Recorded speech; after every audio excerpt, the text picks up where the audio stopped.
Good morning, ladies and gentlemen. My name is Johan Myrin. I will be studying my master degree in digital marketing very soon. That's why this topic today is very interesting to me because it's very related to marketing. The topic I will cover today is artificial intelligence and if artificial intelligence is taking over the world.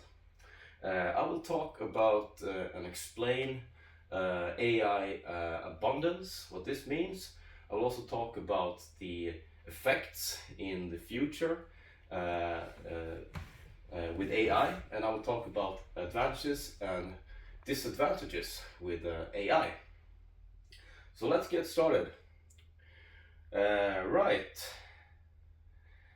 So according to an article by Pavel Chek in New Native AI 2024, artificial intelligence will bring an abundance. By abundance, I mean a large quantity of high quality and cheap products and services that will allow humans like us to have more spare time and live more fulfilling lives. Interesting, right? But does this have two sides of the coin?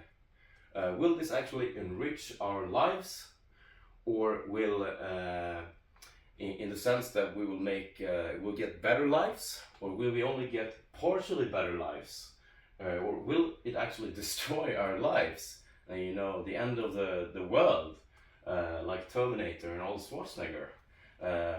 Will all of us get unemployed and we don't know what to do with our spare time? I don't know. Because imagine waking up tomorrow and you AI is not only a tool anymore, but AI is controlling every aspect of your life. AI is flying your plane. AI is riding your cars and driving your cars. AI is matching you on Tinder, and AI is writing the scripts to your favorite movies, and AI is also starring in those movies. AI generated characters, and also imagine that AI wrote the latest article about Putin and the war in Ukraine. And is this far from the reality, guys, if we pull the curtain aside like we see on this image here? Is it? Well, I would have to say fasten your seatbelts and buckle up, because this is not far from the future. It's actually is like this as we speak right now. Today I would like to unravel how AI is everywhere. It's definitely super everywhere in all areas that you work, and AI is definitely here to stay, and AI is definitely taking over the world as we speak right now. And I would like to all of you in this room to think if you share this view that I'm saying to you right now about AI taking over the world. And we can discuss this after the presentation. All right, so AI is today completely mastering jobs that we thought were uniquely made for humans. Let's start in the skies with AI pilots powered by AI. And then I'm talking about autopilot that are assisting you in flights today. AI is actually handling most of the commercial flights today, and AI is handling takeoffs, it's handling landings, it's also handling turbulence with greater precision than most of the human beings today. It's reassuring, isn't it? Maybe until you next time you hear the cabin crew saying saying that, ladies and gentlemen, we're experiencing some turbulence, and then you start thinking about who's actually flying this plane, you know. Right, let's hit the road and self-driving cars powered by AI. It's not only a sci-fi dream, a science fiction dream anymore. It's actually happening right now.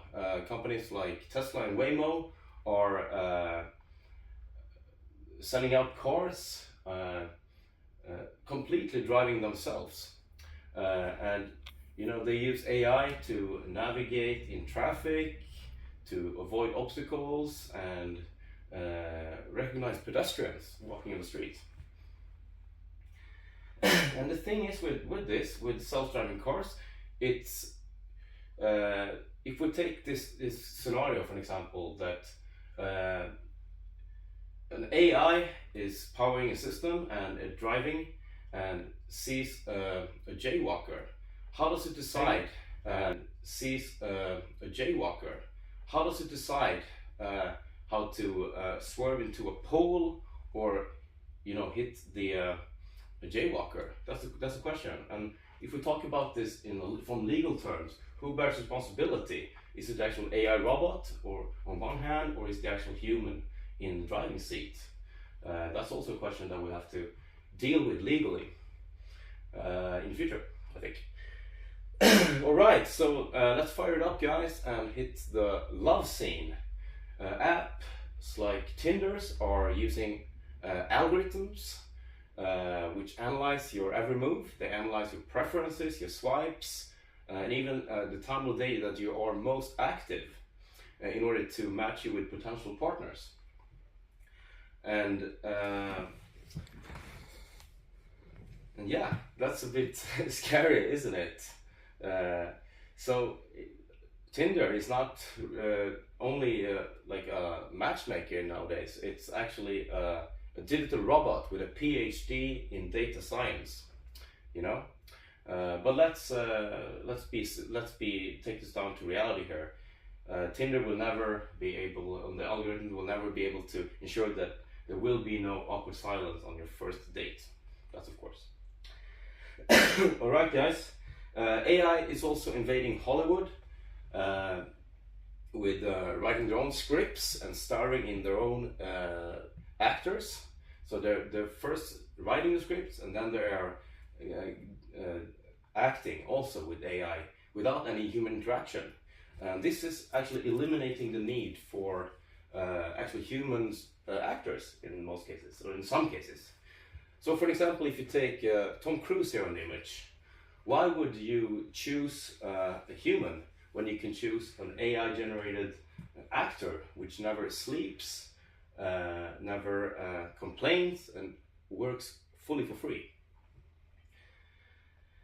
And also, if we they're also invading and writing articles in news. They are AI they are summarizing complex topics in only seconds. You know, it's insane. And also, when it comes to LinkedIn, many people are actually pretending to write posts themselves, but they use AI. So maybe your friend's post that you liked last time, which was about maybe leveraging sales team in a remote team, maybe that was written by an AI algorithm, robot that knows the buzzwords better than your whole country combined. You never know. So why does all this matter, guys? Well, because it matters, because AI is not only taking over roles, it's actually reshaping whole industries and the very notion of responsibility and creativity. And take for example, should we embrace AI art, or does it devalue human creativity? And also, should we trust AI with life and death decisions? You know? Maybe most importantly, most crucially, really, are we handing over too much control to AI? Or or are we fully understanding all the consequences here?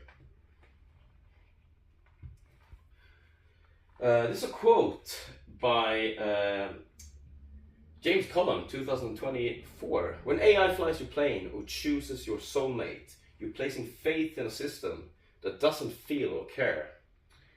It's programmed to optimize outcomes, but what happens when those outcomes conflict with our values? Because an AI robot cannot feel, for example, like a kiss. It will not care in the sense of having empathy if your dog dies or anything like this. It can only pretend to do this. So kind of like fake it till you make it here.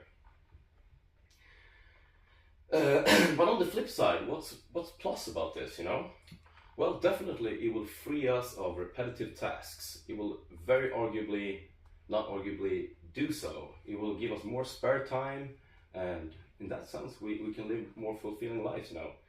Maybe then we can focus on what really matters, on what really makes us into human beings. So creativity, empathy, and innovation, perhaps. And if AI writes the news, maybe we'll have more time to reflect on news, actually. I don't know. And if AI also drives our cars, maybe we'll finally stop texting while we're driving and save lives, or at least we'll have a guilt-free excuse, to send this text message. I don't know.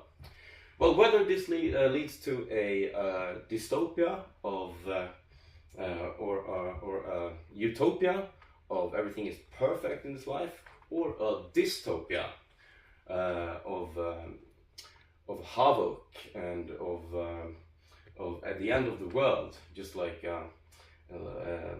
Terminator and all that, and the crazy movie with John Connor and Arnold Schwarzenegger. It's really a matter of how we navigate and handle the challenges and opportunities, I believe. And to summarize, AI today is your pilot, your driver, your matchmaker, your actor, and more.